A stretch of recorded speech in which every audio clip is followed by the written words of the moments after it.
That if you think that your life is hard and you're giving up on that because you think your life is unfair, think again. Because when you think that way, you are being unfair to your own self. Sometimes problems are not too big. We are too small because we cannot handle them.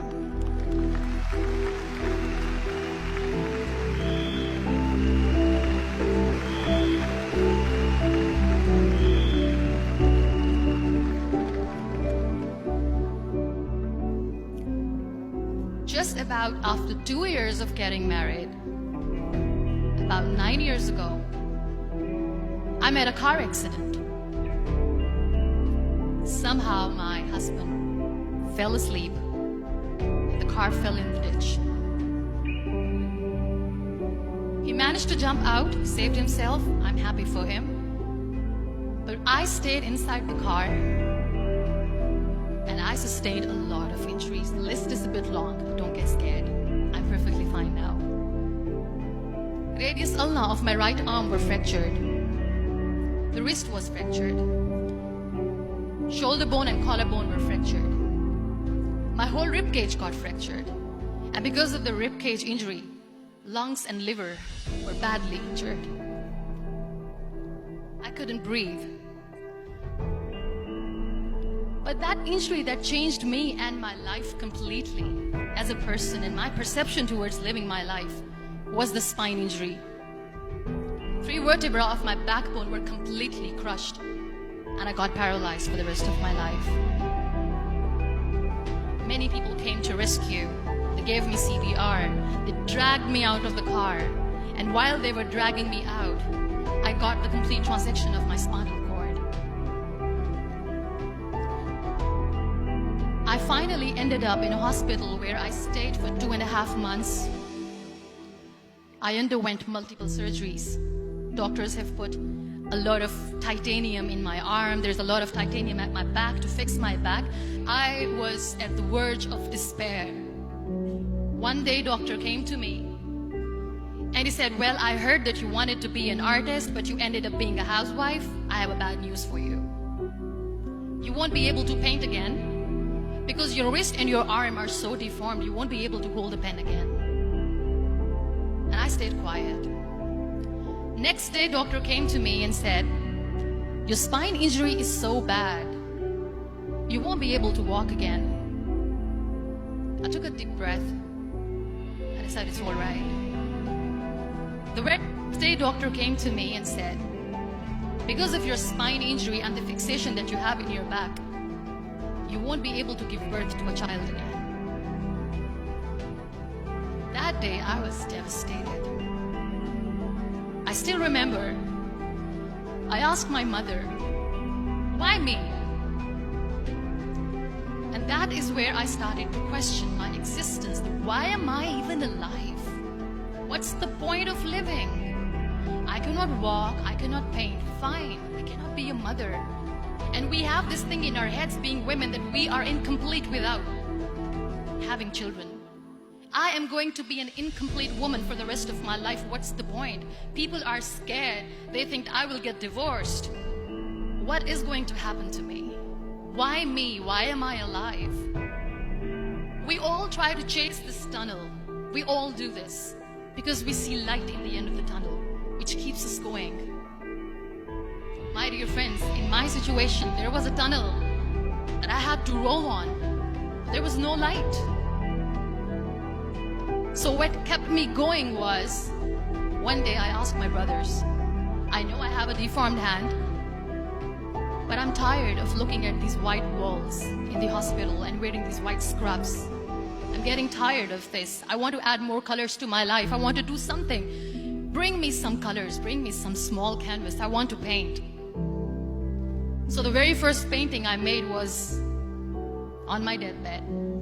It was not just an art piece or just my passion. It was my therapy. What an amazing therapy it was. Without uttering a single word, I could paint my heart out. I could share my story. People used to come and say, what lovely painting, so much color. Nobody could see the grief in it. Only I could. So that's how I spent 2.5 months in my hospital, crying, never complaining or whining, but painting. And then I was discharged and I went back home.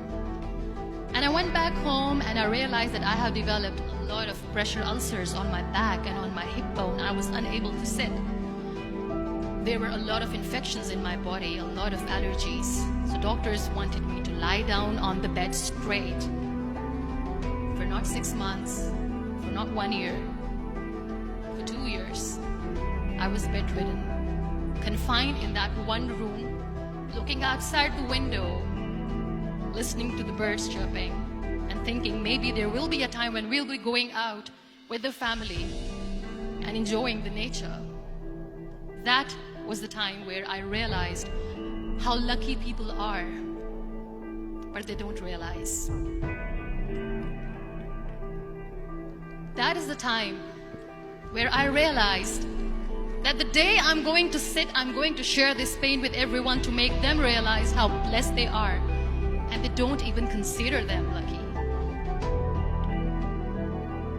There are always turning points in your life.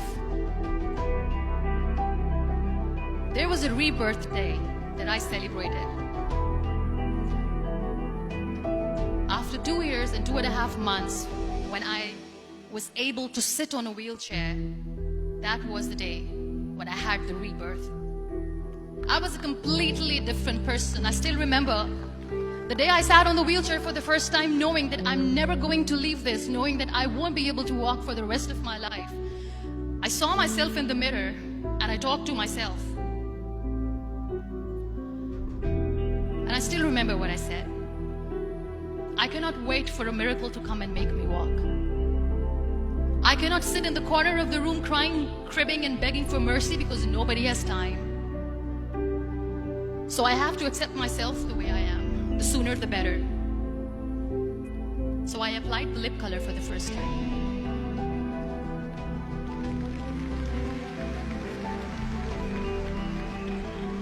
And I erased it. And I cried. And I said, what am I doing? A person on a wheelchair should not do this. What will people say? Clean it up. Put it again. This time I put it for myself. Because I wanted to feel perfect from within.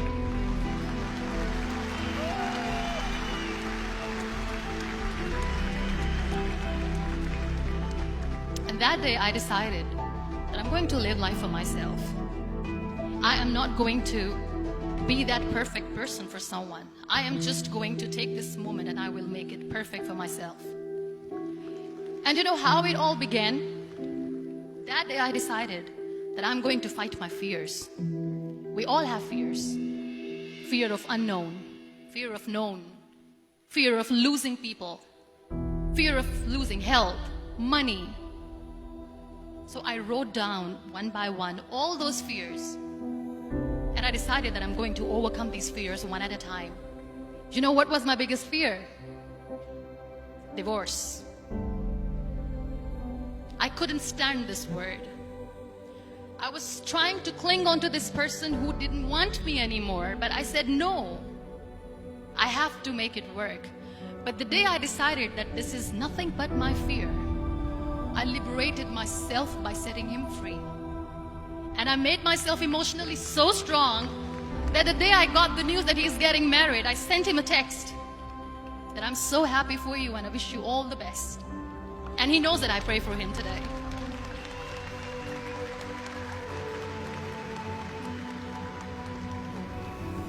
My biggest fear, number 2, was I won't be able to be a mother again. And that was quite devastating for me. But then I realized there are so many children in the world, all they want is acceptance. So there is no point of crying, just go and adopt one. And that's what I did.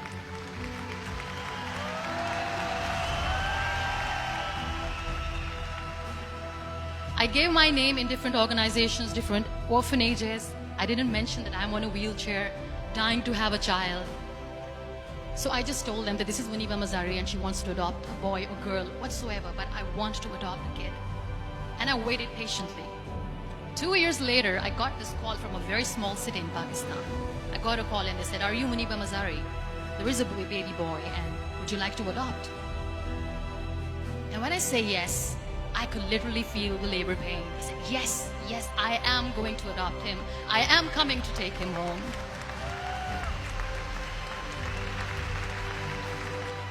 And that day, Niall was 2 days old, and today he's 6.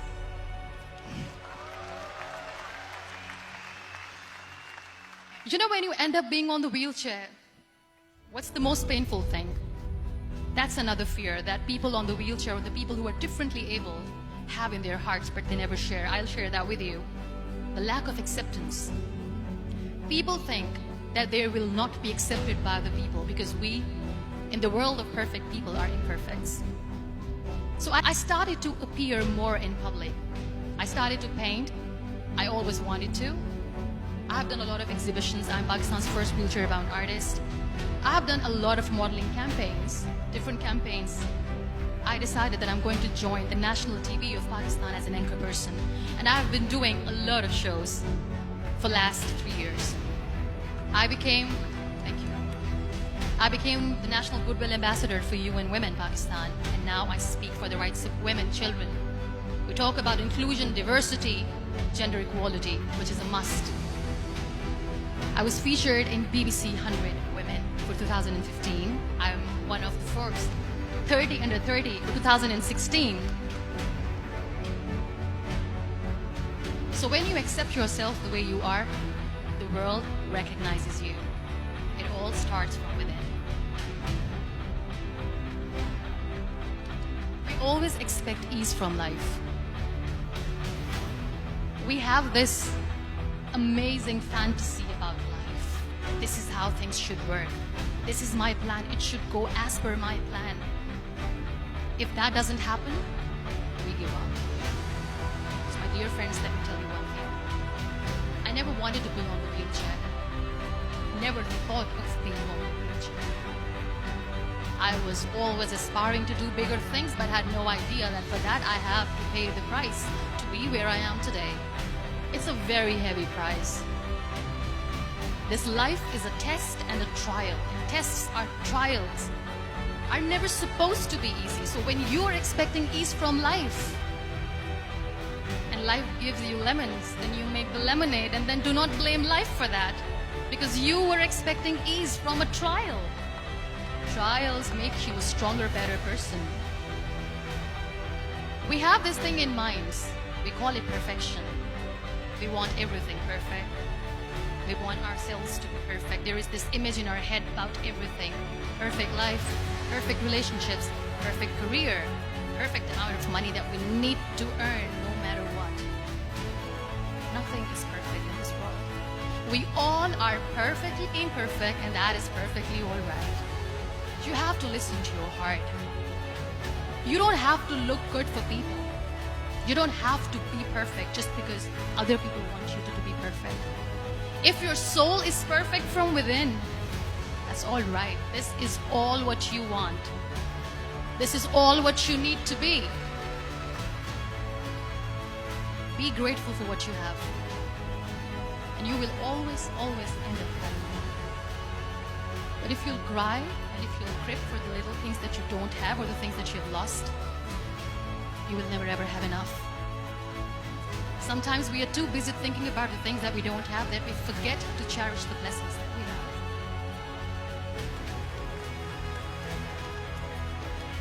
There are so many people in the world who are dreaming to live a life that you are living right now.